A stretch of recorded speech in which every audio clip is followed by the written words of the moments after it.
IAS, and in this video, we'll decode the editorial Economics and a Mamdani Model Big Apple Style by Chirantan Chatterjee, Professor of Development Economics at the University of Sussex. The article explores a fascinating question: what does sustainable welfarism look like in modern economies that still rely on markets to allocate goods and services? The discussion gains significance as New York City prepares for its new mayor Zoran Mamdani, whose progressive promises, free buses, rent freezes, and universal child care have sparked a broader debate on how to balance compassion with fiscal discipline and market efficiency. Across the world, welfarism is once again shaping politics, from Lula da Silva in Brazil to Keir Starmer in the United Kingdom, and in India, where several chief ministers continue to champion welfare-driven models. But the challenge is universal: how can welfare be both inclusive and sustainable? The appeal of welfare is immediate. It delivers quick, visible benefits. Children stay in school, workers commute more easily,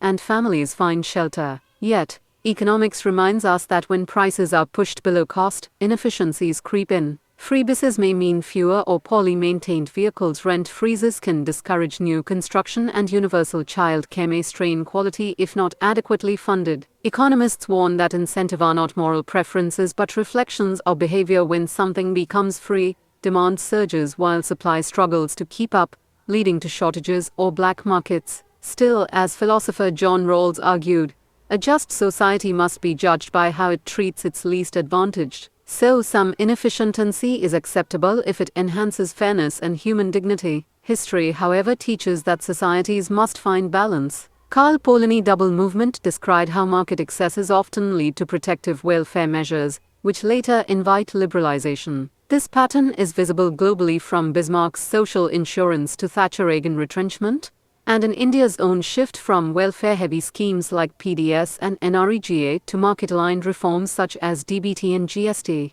The answer lies not in choosing between Rawls and Pareto but in creating a thermostat between them, a system that leans Rawlsian during crisis and Pareto-efficient during growth. For example, welfare policies can subsidize outcomes instead of inputs, replace price controls with targeted vouchers, and ensure fiscal honesty through transparent budgeting. Partnerships with mission-driven private firms, such as Arvind Eye Care and 55 Prasad Eye Institute, also show how inclusion and efficiency can coexist. Ultimately, the so-called Mamdani model symbolizes welfarism disciplined by design, one that promises access, protects quality, and pays for it honestly. It reminds us that good governance lies not in the romance of free, but in crafting systems where dignity, efficiency, and compassion work together, a lesson that holds value far beyond New York City, including for a developing democracy like India.